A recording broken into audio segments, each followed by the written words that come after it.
Hello and welcome to Lightways on Life Astrologer with me, Anna Isabel, and my guest is Deva Green. Welcome, Deva. Thank you so much. The last time you were here, we were talking about Pluto in the context of evolutionary astrology. And I think it might be nice to begin with just a little reminder of the role that Pluto plays in evolutionary astrology. That's a great place to start. And from my understanding, Pluto in evolutionary astrology symbolizes our soul and the dual desires within it, one to return and one to separate, and the coexisting desire nature within that. So they're equal and they're co-equal yet antithetical.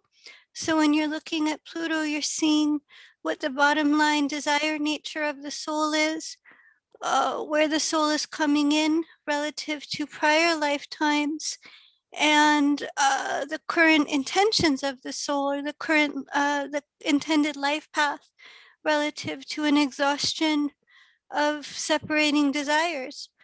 And within that, seeing that it's Pluto, it also correlates to choice making, and that what we experience collectively through evolution are time frames where we make choices around what we feel we need at any point in time and what we don't. And that can reflect a progressive release or exhaustion of our separating desires and an embracement of our desire to return to source over a length of time. So essentially, it's all predicated on the notion that we, over a course of lifetimes, are evolving to a point where we're returning to source. And so it's a process by which we first want to separate from source. I guess this would be like the process of individuation, and then reaching a point where we're getting ready now to return to source. And of course, this happens over many lifetimes. That's exactly right. And the analogy that's helped me a great deal and that's offered in the Pluto material is the wave returning to the ocean or the wave returning to the sea. That over a period or progression over lifetimes, that individual wave, the individuation or individualized ego progressively returns to the source or to soul. So the last time we were talking about this in the context of an individual's chart, and I thought it might be nice today if we could talk about this in a wider context of the collective. And so here we are finding ourselves with Pluto currently, I think, at 27 or 28 degrees of Capricorn. And my, oh my, we have had a bit of a ride with Pluto in Capricorn. Began with a bang and a big banking crisis, etc. And have things got better? No. So, have they got easier? What's going on? And so what do you feel Pluto in Capricorn at this point is urging us to do, keeping in mind that the last time it was in Capricorn, it ended with the American Declaration of Independence? Yes, my perspective or my view on the intentions or what we're being asked to do collectively relative to those last degrees of Pluto and Capricorn are it's like a final release of these older paradigms for us all, or any place where we've been either oppressed or oppressing our natural structure relative to rediscovering our internal authority. That's the polarity to Cancer. So looking at these collective phenomenons, it's that we're being tasked to progressively take charge or to restructure around a natural paradigm of authority versus these external models, which can be quite oppressive, authoritarian, that essentially claim a role of outer authority over others under false premises. From my point of view, it's an unnatural use of authority, and progressively we're restructuring around where we're most suited or where we're most naturally primed to lend a hand or our specific role, so to speak, in whichever way we're naturally structured to do so. And from my point of view, it also correlates to or corresponds to the natural roles that we all had in matriarchal times, to where no matter what role you had in society or in a tribe, it was all inherently equal. And that's the square to Libra. So it's another way of saying that whether you in a position of leadership, whether you played a smaller role, big or small, that it's all interrelated or we're interdependent, and that all roles being equal. And seeing these last degrees of Capricorn, it's progressively shedding or releasing being defined by one's role, and more assuming responsibilities that feel most authentic or that feel most inwardly natural, seeing that it's coming from Sagittarius, what we have a natural capacity to do, not in any judgmental sense, but what feels most authentic for us. Well, it's interesting because if we think about Capricorn, there are words that we apply to it: structure, obviously, order, another one, but responsibility also. And I'm very interested, and in fact, it's something very similar to what I was saying at the weekend in a conversation about Pluto in Capricorn being an indicator about us taking responsibility for ourselves, which basically means stop looking over there to be told what to do and take responsibility and think about what it is that you feel is the authentic thing to do. Keeping in mind, we don't mean by that that you're allowed to do whatever you want, because this is Capricorn. There are rules, there are natural rules by which our structures need to be created, structures which are nourishing to society rather than oppressive to society, and about controlling everything in it. And that's where the Pluto obsession comes in, the obsession for control, and it then ceases to be natural, but then pushes us into a situation where we have to go, excuse me, but who made you boss of me?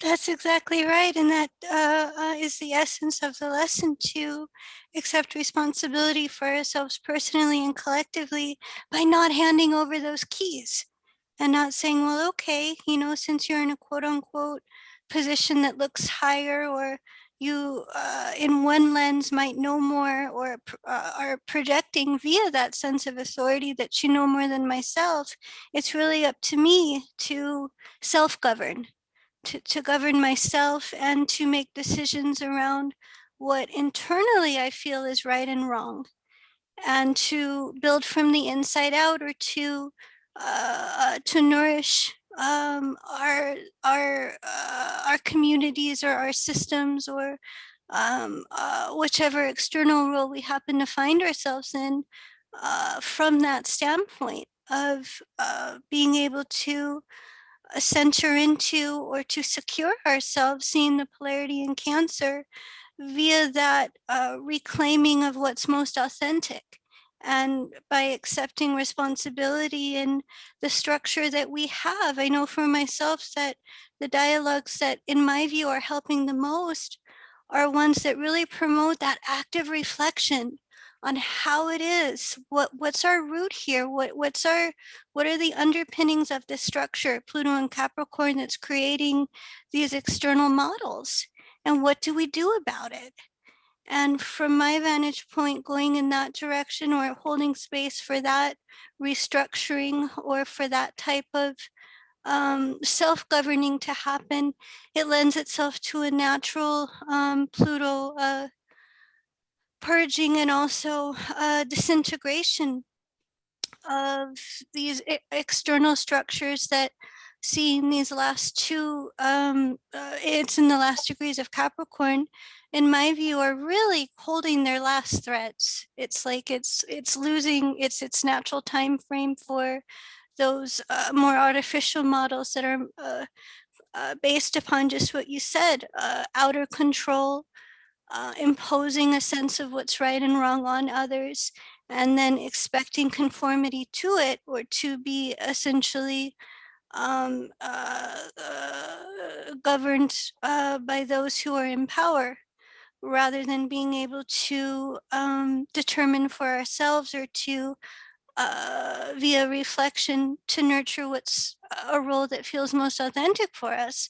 So all of this is coming under that Pluto intensification, for ultimately it to unravel, or for it to become disintegrated.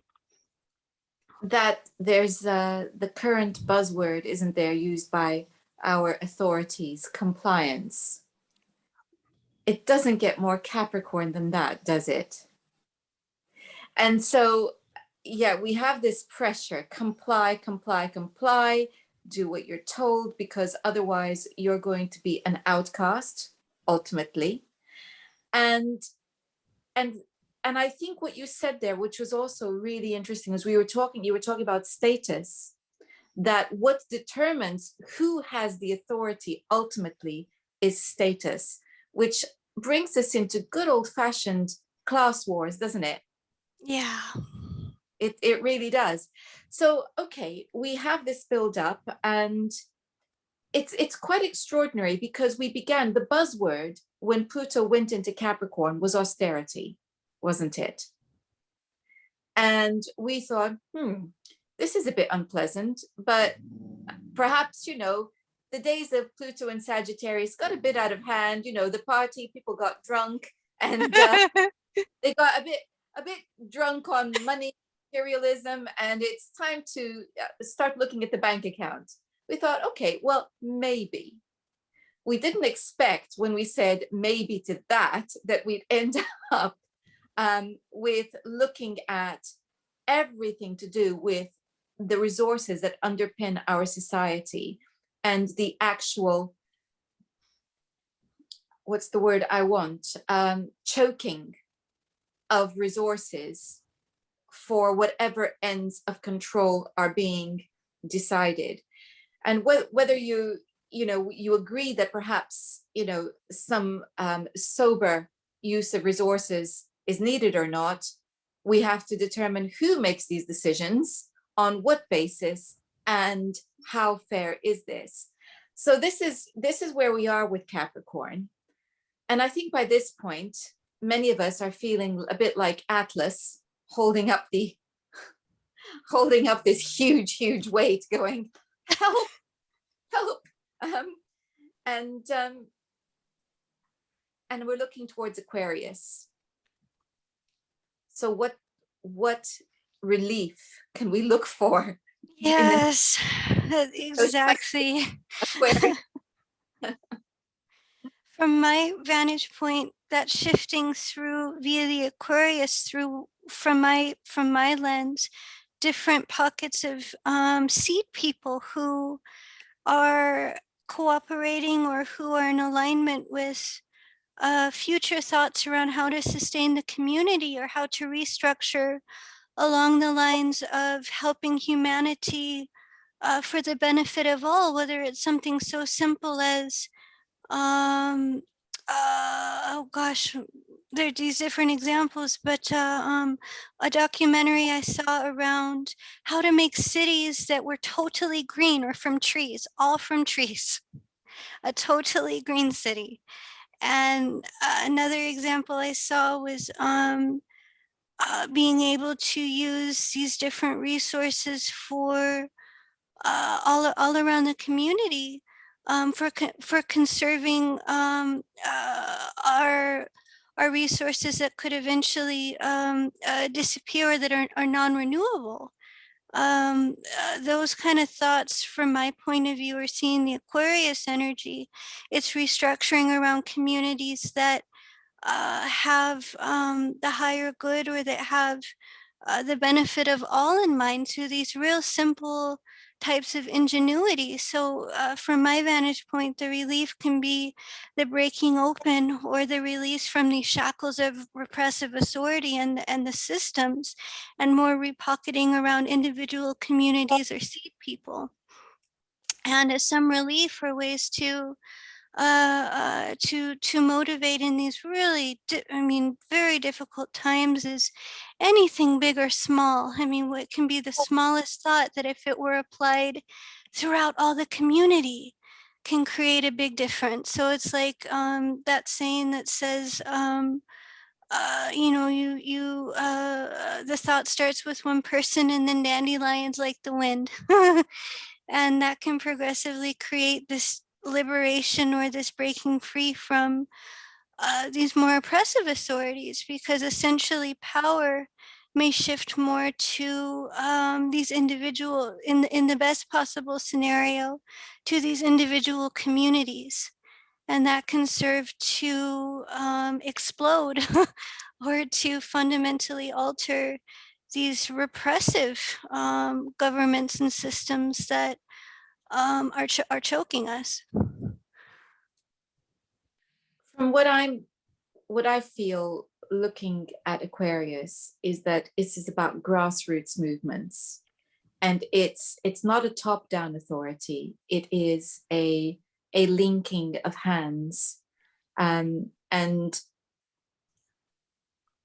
this constant push that we've experienced towards making everything global, which basically means that we lose communities. Everything has to be bigger. We lose communities because we lose the ability to actually have some sort of self-governance. So the way I'm seeing, and it's exactly what you're talking about, is the importance of small communities getting together and decide, Yes, this is what works for us. And you can see the seeds of that already, can't you? absolutely. It's so heartening, and it can be through, the cataclysm or trauma is serving to link those hands, or to bring these small communities together in a way that never before, and can generate exactly that as a seed thought. So it is very heartwarming. And also remember that communities aren't necessarily exclusively geographical, because there's plenty that's happening online, which is genuinely, and I'm going to use the old-fashioned word, international, rather than the more politicized word global. But international in the sense that it includes people from different parts of the world getting together and generating ideas and thoughts. So, I mean, the smallest is, I guess, maybe it's a very minor example, but I've just started a gardening club online. Oh, wow. And the reason is that I wanted it to be an opportunity for people to gain confidence in growing food, growing houseplants, whatever it was, just by sharing their experiences. And so that's all it takes, because then every individual in that group can go away, keep that information to themselves if that's what they want to do, or share it in their community, which I suspect they will, because everyone that is in that group is friendly and talks to people, and so on it goes. So it doesn't have to be that a medieval approach of being community based. Right. It's geographical, and it's expansive in the way that we use our technology, and that's very Aquarian, isn't it? Very much so. And you can already see the seeds of that too, in terms of new inventions. that can potentially either work to the detriment or to the improving of overall life conditions. So the proper use of technology, from my vantage point, is also highlighted in terms of transitioning from Capricorn, and technology being used for exactly those purposes, or technology being used in one extreme, to kind of control thought, or to like the way that the acceleration of the use of social media and how that can be used for good or ill. It can either enhance and promote new thinking in terms of what you were sharing about communities, or it can create a false notion of this fractured or these medieval senses of what communities are, kind of clandestine, or the rigidity of that Aquarius is a fixed sign. So in its own kind of way, um, projecting a vision of what's socially outdated. So it's seeing how that can interact as well. Well, it's interesting, isn't it? Because we had, there are, with Saturn being the traditional ruler of Aquarius, there are sides of Aquarius which have that echo of the top-down authority. Oh, and let's, even Uranus, the modern ruler of Aquarius, wasn't exactly a pleasant soul, was he?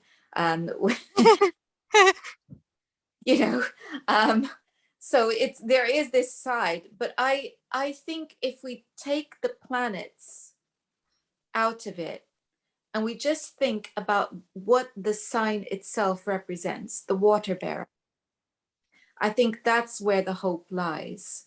And that's Yes. where the seeds of community, which we can already see.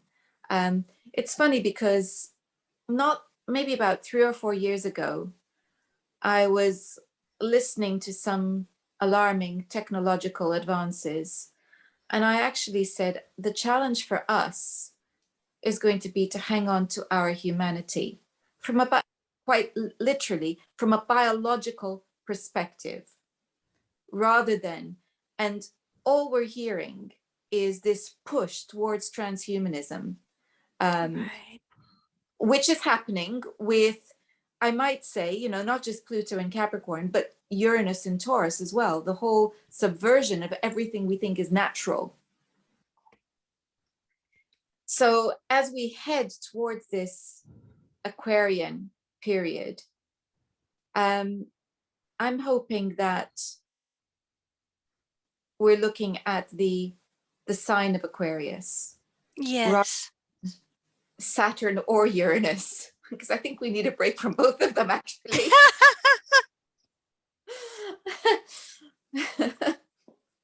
Absolutely. The acceleration, or the potential or hope of that sign is exactly that, to embrace a vision or a notion of community, and reacquainting to more of a tribal type of consciousness, where we were there to communally to take care of each other, so to speak, the water bearer. And from my point of view, that's an echo of natural time, of matriarchal times, where let's say, for example, children were communally raised. It takes a village. So the true hope or the potential of that sign is just that, to almost remember, to accelerate those things, and seeing the water bearer to nurture that, or in terms of seed and seed thoughts, to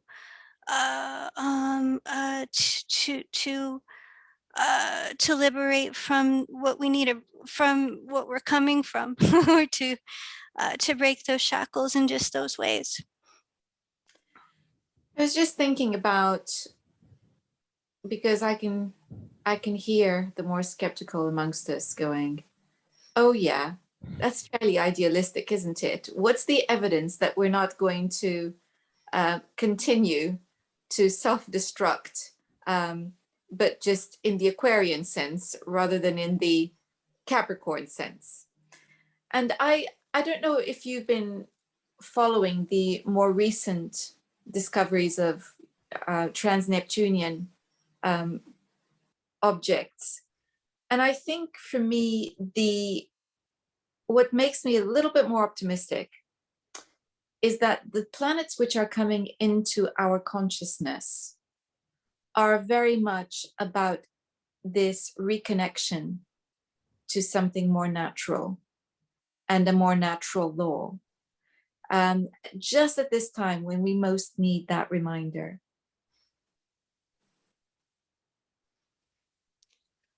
Yes, that's exactly right. And I guess seeing that currently we have Uranus and Taurus going into Pluto in Capricorn, or sorry, going into Pluto being in Capricorn, and right now Saturn in Aquarius. From what comes to my mind is necessity is the mother of invention.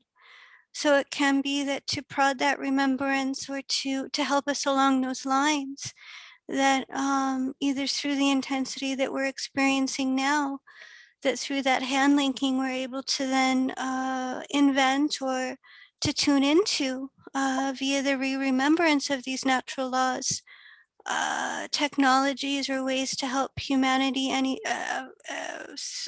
help the collective sustain itself in ways that are unique to what's needed at that time or at those times.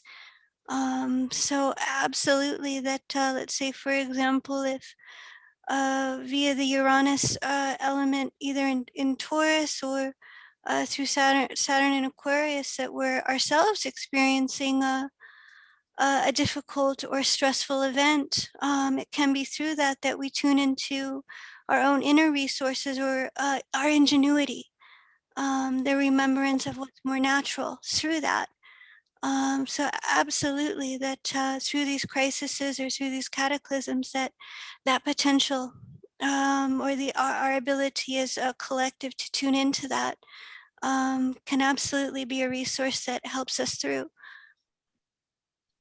Well, I love that. And I think that's a beautiful, positive, optimistic note on which perhaps to end this conversation.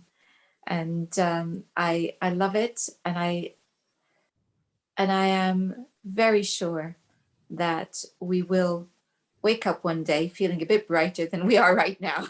Yes.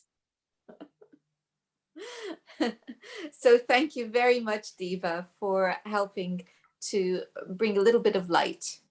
Oh, you as well. I really appreciate the time and space, and thank you for offering yourself to the work. Now, can you remind everyone of your wonderful work on evolutionary astrology and the title of the book? Oh, thank you. Yeah, I've written a book called Evolutionary Astrology, which is a handbook to apply what's in Pluto Volume 1 and 2.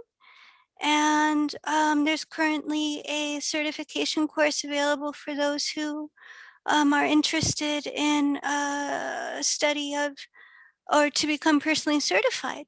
So if anyone wants to contact me for more information about that, feel free. So I'll put a link to the books on the description box.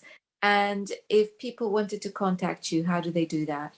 Oh, thanks. My email is devagreen@fastmail.fm. And your website? www.schoolofelutionaryastrology.com. Fantastic. Thank you so much, Deva. Namaste.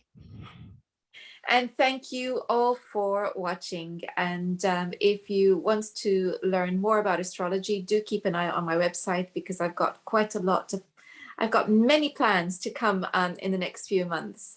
And until next time, goodbye.